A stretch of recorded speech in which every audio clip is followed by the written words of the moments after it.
Yo, what's up mga tol? Magandang araw. Today is Sunday, another day, another ride. And for today's video nga pala mga tol, magra-ride nga pala kami ng mga tropa papuntang Nuvali. Chill ride lang dahil halos 2 linggo tayong hindi nakapag-bike. At isa pa, ayaw maggagagala ng bike ko. Masyado daw siyang na-trauma nung nanakaw siya. Kaya eto, sasamahan namin siyang mag-ride papuntang Nuvali. At nung nandito na nga kami sa Mamplasan, naramdaman ko na parang bumibilis na ang pacing ng mga tropa. Ang sabi, chill lang pero parang mainit na sa dance floor tong 2 tropa ko. At pagdating nga ng Calax sa may bandang Verdana, wala na, finish na. Hindi. Grabe tirado 2. Mauubos ako pag sumabay ako mga tol. My goodness. Ang bibilis ng 2 kasama ko mga tol. Wala, pinauna ko na sila. Walang Joe, walang hair. Kapag sumabay kasi ako doon mga tol, baka masunog ako. Wala tayong pang-ahon mamaya sa Nuvali, tsaka wala tayong pang-uwi. Malaspag agad ako pag sumabay ako sa pacing nila. Ay. So chill lang tayo. Recovery muna. Yata ako marunong mag-nuance. Chill lang. Pero try ko pa rin humabol sa kanila. Kung kaya pa ng powers ko. Habol na chill ride. At ayun na nga sila. Natatanaw ko na sila mga tol. Chill lang to. Palagay ko nagbagal na to mga to, kasi nawala na ako sa likod nila. Ayun sila. Ayun nyo. Kita nyo ka? Medyo maliit pa. Ayun yun. Nawala na naman. Lumiko na sila. Lumiko na. Eto na siya oh. Na-trauma to eh. Oo. Kaya 2 linggong hindi nakapag-bike eh oh. Nagulat ka ba ng amo? Oo. Wala yung bilis nyo eh. Ha? Walang Joe, walang hair. Kapag sumabay ako sa inyo, wala na. Finish na. Wala na akong pang-uwi. Di ba sabi nila, drive moderately? Drive moderately. Yo. Hala ka?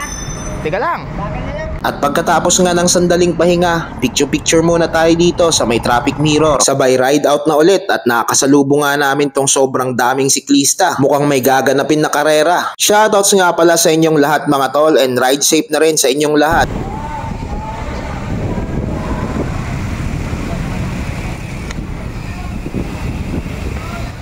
Karera tong mga to.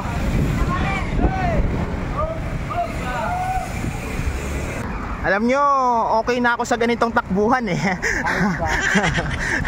Siguradong makakauwi tayo ng matiwasay na ito. Baka alas 5 tayo makauwi.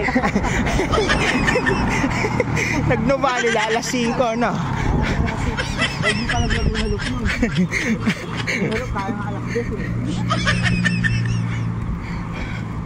eh. Quality. Hindi na tayo magpahinga sa shed. Diretso na ba tayo? Oo, sa Philippines. Diretso na daw kami. Medyo hinahamon ako ng mga to.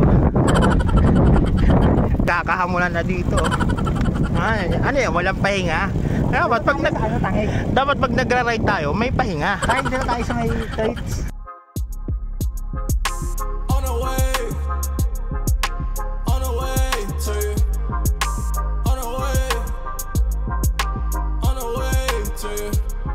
Said I'm on the way, on the way to you, on the way, on the way to you. Talk to me nice, heels both take her, watch her walk to me nice. Say she acting bad with the bark, with the bite.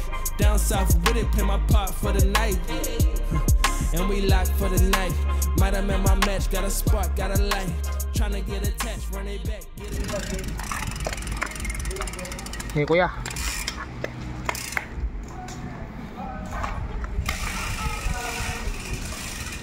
Yeah.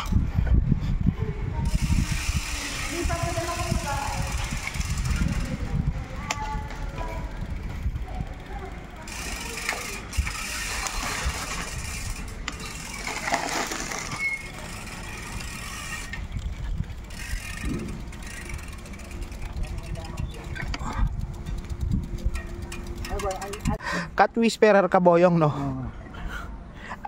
Paano mo malalaman kung ang pusa ay natatae? Nagagano, no? Huwag ka nag-iisip. Nagagano. Paano kapag ano? Bumi ka na, balyate postiso yan.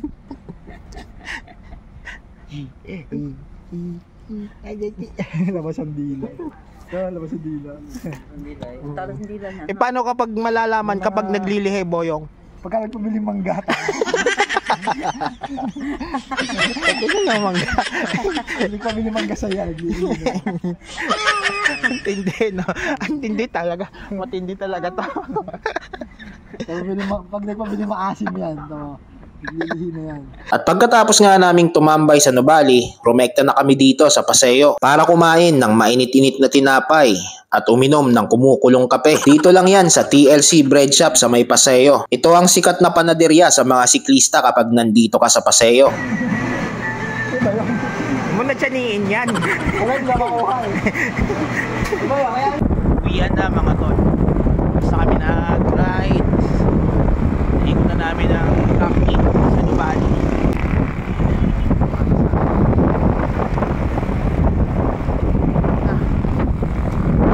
So paano mga tol?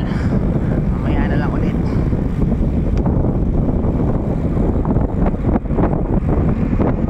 At pagdating nga ng hapon mga tol, pagkatapos kong umidlip at magpahinga ng konti dahil galing tayo sa ride, bumili nga pala ako ng isang bilaong pansit dito sa Tingkwakwa. May event nga pala ang The Art Coffee.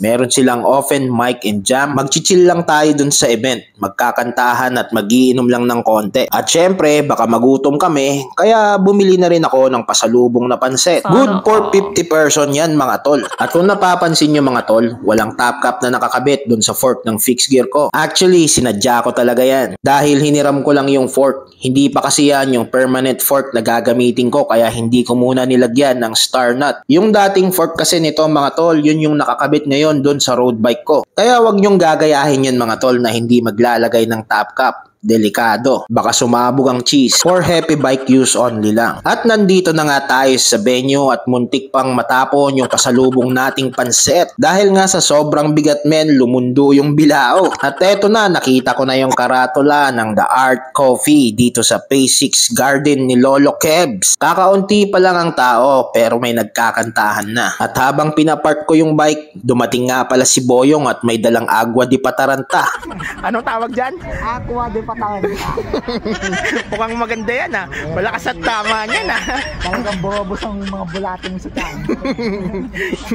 At syempre, bago mahuli ang lahat, umorder na nga rin pala ako ng paborito kong kape, yung palagi kong ino-order dito sa The Art Coffee. Ang Vietnamese iced coffee habang nagchichill. At habang papalubog na ang haring araw, dumarami na ang mga tao dito sa event. At nandito na rin si Steve Ayoko TV. At habang iniinom ko ang napakasarap na Vietnamese iced coffee ng The Art Coffee, andito na nga rin pala ang tropa nating si Kaloy. May dalang liempo yan, iihawin na lang. Syempre, hindi lang coffee ang meron dito sa event. Meron ding mga inihaw. Shoutouts nga pala kay Kuya Dom sa napakasarap na inasal. At pagsapit ng gabi, shot puno na at nag-umpisa na rin ang kantahan. Iba't ibang celebrity ang mga nagsipuntahan men para makijam. Magic! Kontakin nyo na sila. O, yung mga sponsors pa, si Mayoko TV. Oy, palike naman yung aking page. Si Mayoko TV. Nagulog! Like this one, two. May halong katotohanan.